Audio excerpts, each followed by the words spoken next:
Starting out with, I'm selling my blood to eat. No, we're not talking about Dracula. We're talking about Americans in these high inflationary times. All right. So if you're in, hit like. Help us with the algorithm. Help some more people see what we're doing here today. Subscribe if you have not already. If you have, thank you. Share the content. Look at this item right here. I'm selling my blood to eat. I have no choice. Biden's inflation crushes Americans. There's a lot of excitement out there today over inflation. Stock market's going wild in an upward direction because they think that this deceleration in inflation, and that's what it is. Let's be honest about that. And I'm happy to see that because people are hurting. But the stock market is just on a tear today because markets believe that this deceleration is going to signal slowed rate increases, slowed interest rate increases. They're already saying that instead of a 0.75 point increase in December, we're looking at a 0.50 increase. So who knows? But that's the enthusiasm out there. Now, food inflation, I'm going to show you in a minute, is still off the charts. Crazy. I'm selling my blood to eat. I have no choice. Gas, groceries, electricity, and rent. The price of everything has soared to 4-decade highs under the Biden administration. Household finances are under severe pressure as wage growth fails to outpace inflation for 18 months. Okay, so for 18 months, you've got people, realizing inflation up here, their wages are down here. There's a hell of a gap in between that folk are trying to remedy with credit. Credit that is increasing in terms of its expense because the interest rates are going up. Cash Lewis, I hope I'm pronouncing this right, Cash Lewis, 31, of Denver, Colorado, works multiple jobs and is trying to find a third job due to rising shelter inflation. She told The Guardian she works 6 days a week, sometimes more than 16 hours per day. That's 2 full-time jobs. And she does this just to pay the bills. She says, quote, I'm exhausted all the time, I bet. On the one day I have off a week, I donate plasma for extra money. I'm literally selling my blood to eat because I have no choice. This is what Cash said. Now, let's take a look at inflation, the overall, and then let's look discretely at the items that you are actually out there purchasing day in and day out. Let's see here. Bear with me. My screen sharing finesse is not the smoothest, but we'll get to it. All right, so here it is. The stuff that you're out there consuming, right? Okay, eggs. Eggs, 43%.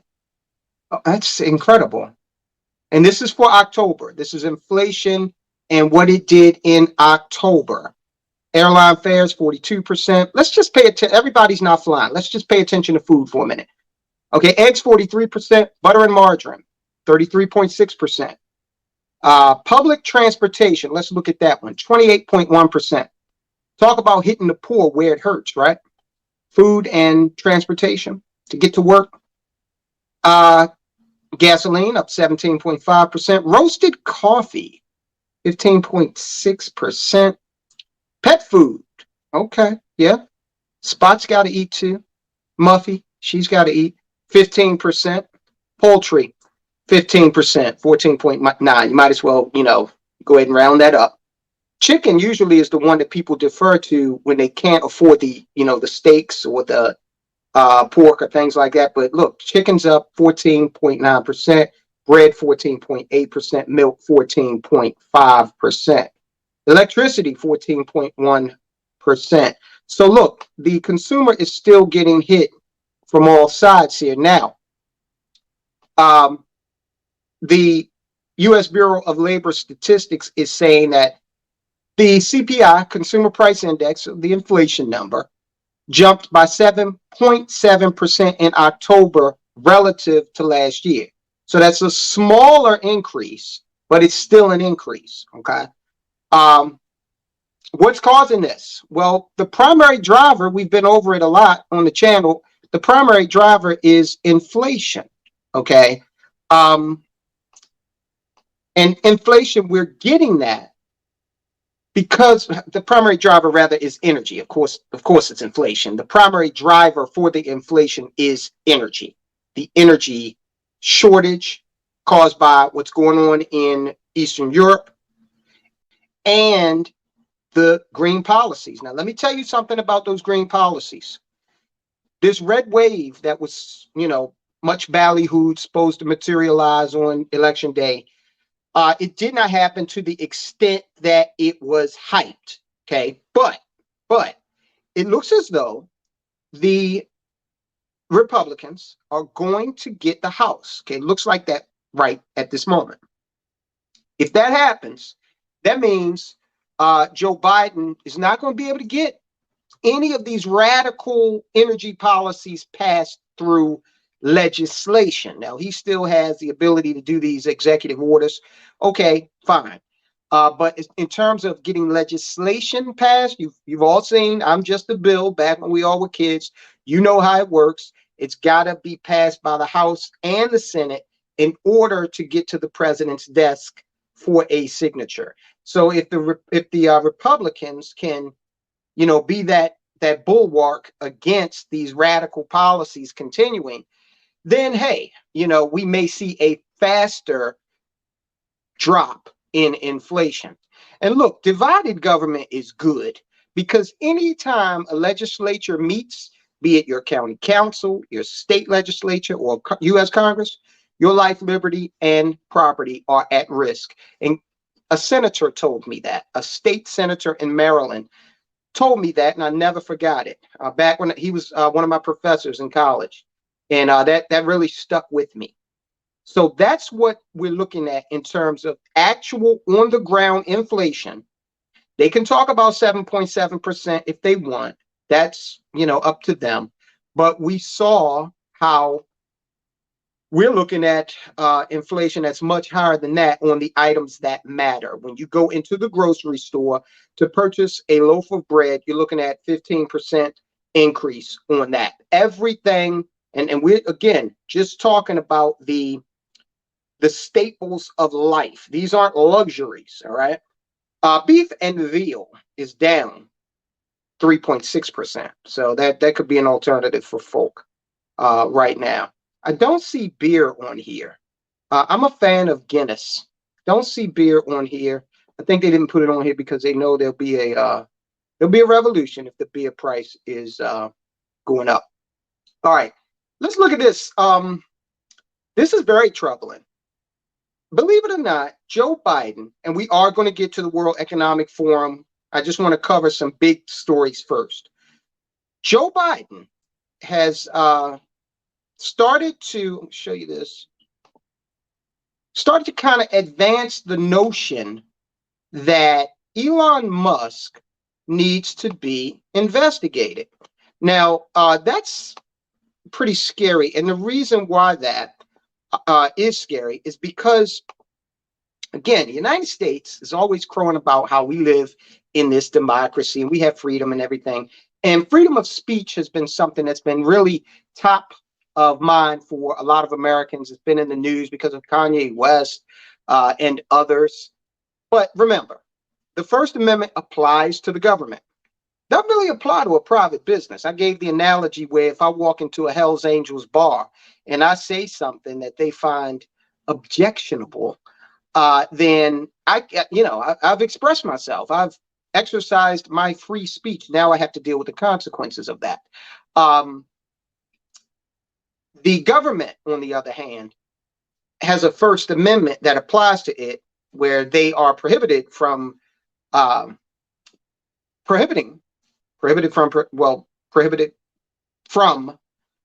interdicting free speech. So Elon Musk has done some things that he's never been, looked at by Joe Biden as, one of his favorites. Elon Musk went out there and bought Twitter, and let's just be honest about it. Twitter was the left's little echo chamber where they could get in there and bully you and suspend you and do all that. And now we've got true egalitarianism, true free speech, that respects the panoply of free speech. We got that coming to Twitter, and the left just doesn't want anything to do with that. They're actually enraged about that. So Elon Musk buys a company, takes away the left's, major social media mouthpiece. That pisses Biden off, the administration. Also, he's been out there. Can you believe this guy? Can you believe the audacity of Elon Musk out there advancing the notion that peace should be sought between Russia and Ukraine? How dare he?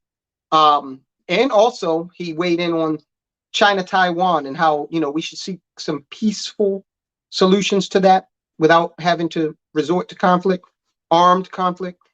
And so that's not what the United States wants. So Joe Biden is out there saying that he thinks he should be investigated. A reporter asked, quote, "Do you think Elon Musk is a threat to U.S. national security? And should the U.S., with the tools you have, investigate his joint acquisition of Twitter and foreign governments?" His joint acquisition of Twitter with foreign governments, which include the Saudis. Now, get this. Think about how that reporter put that. Should the U.S., with the tools you have, wow, the United States of America has like limitless tools, very awesome tools. And they want to, this reporter is advancing the notion that, yeah, go in and, he disagrees, go after that individual with the mass and wide-ranging resources that you have. The point I'm making here is that if they can do it to Elon Musk, they can do it to any of us, right? Biden responds by saying, I think that Elon Musk's cooperation and or technical relationship with other countries are worthy of being looked at. Now, keep in mind, Twitter, one of the largest investors in Twitter, I think the second largest, is a Saudi prince, Alwi bin Talal.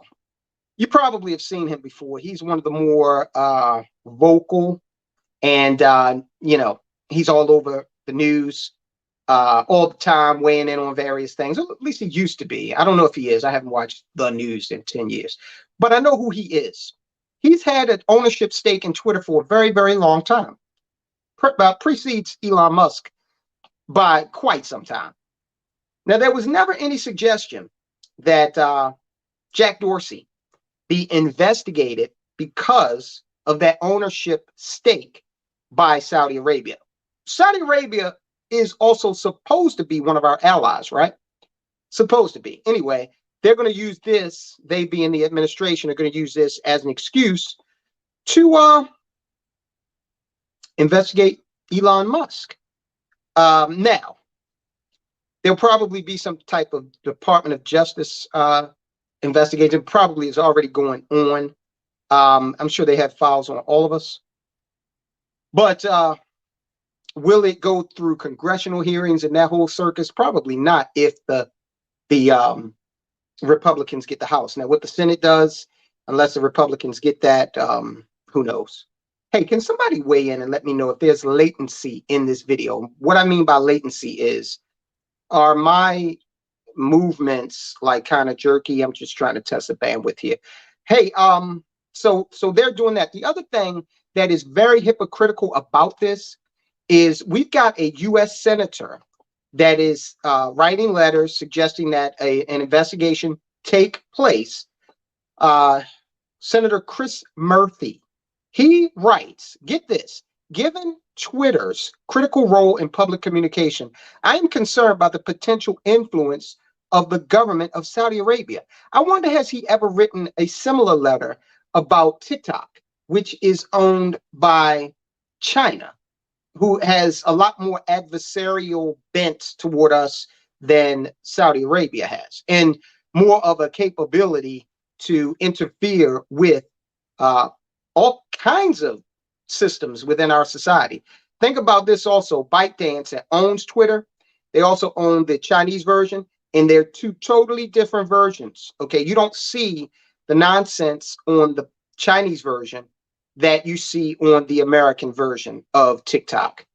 Okay, now do with that what you will, or think in terms of however you will with regard to that.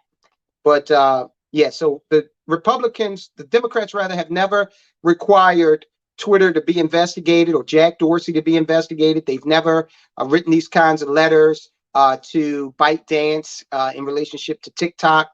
So you know what's going on there. You're a very smart audience.